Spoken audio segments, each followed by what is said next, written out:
Have you ever wondered why, when you walk into a grocery store thinking you came to buy eggs, but end up having 20 other things in your cart? Or when you feel like treating yourself to one candy bar, but end up eating multiple a day? The next time you go to a store, you buy another, and soon you fall down a rabbit hole of buying and consuming. Today, we will discuss junk food addiction and the economy's benefit upon it. In 2004, data from the Canadian Community Health Survey showed that Canadians get 6.3% of their daily energy from fast food.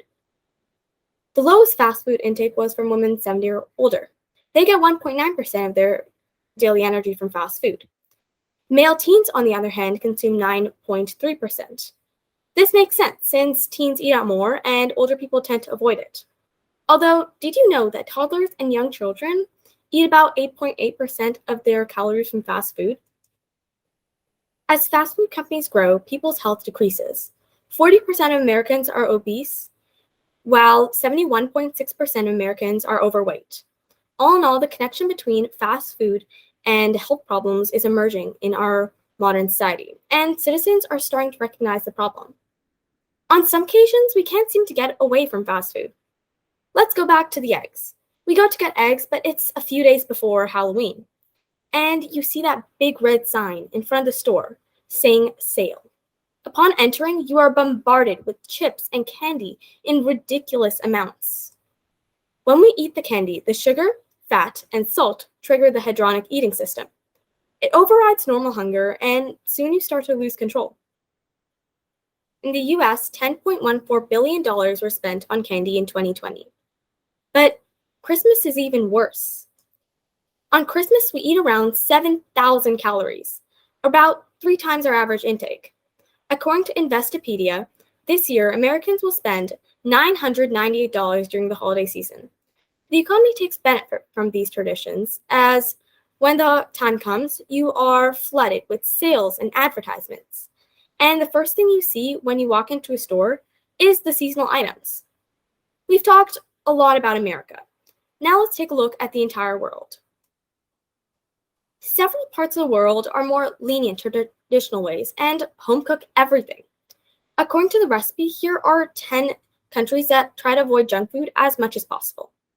There is Japan, France, Mexico, Chile, Norway, Australia, Iceland, Montenegro, Finland, and Bermuda.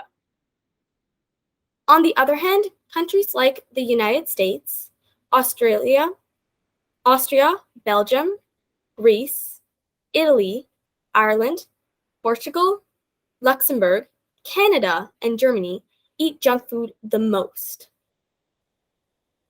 In the 1950s and 60s, people were eating out more because of the new highway system, and this caused companies to want to open more stores in urban areas. After McDonald's used the first assembly line, fast food companies took off. Food companies spent $11 billion on television ads in 2017, and 80% of it was unhealthy foods. Kids were most vulnerable to ads, since most think of television as an unbiased source of information.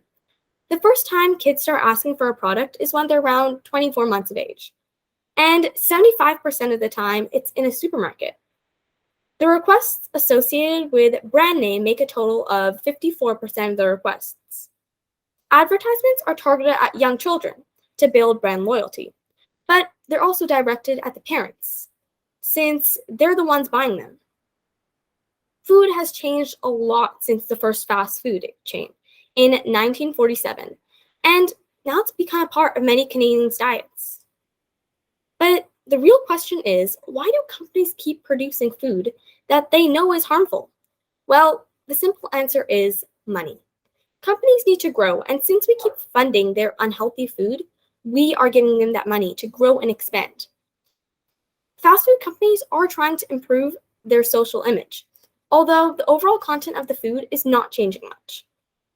An example of this is cereal companies, which are now writing on the box that there are no artificial colors or flavors, despite the fact that it is still unhealthy. In the long run, companies like this make much more profit than healthier food companies. Here are some facts about junk food and the profit companies make from it. Fruit juice boxes are only 25% fruit. The rest is only water and sugar. Fish fingers are only 51% fish. The rest is an inexpensive coating. The real reason why cereal has so much sugar in it is because sugar is cheaper than grain. Fresh fruit is $3 per kilogram, yet fruit roll-ups and bars are $46 per kilogram. The sad thing about this is that people have become addicted to eating this kind of food. Most people said that if McDonald's started selling healthier food, they would feel let down. We are encouraging companies to produce more unhealthy foods.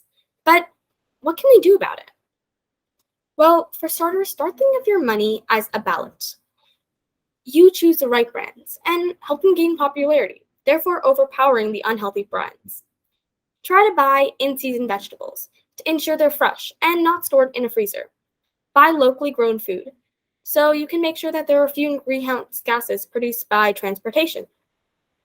Lastly, plant your own gardens and cook your own meals whenever possible, and avoid eating out. Technology is also making an impact on our food production. A well-known example is GMO foods, genetically modified organisms.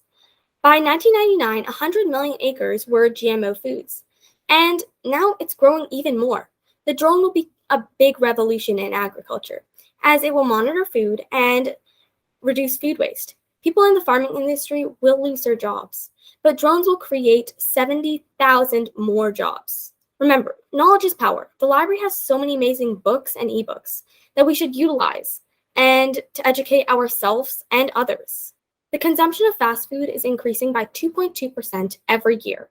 Unless we choose a different path, fresh food will become a thing of the past. So take those 20 things out of your cart and go grab those eggs. Good luck.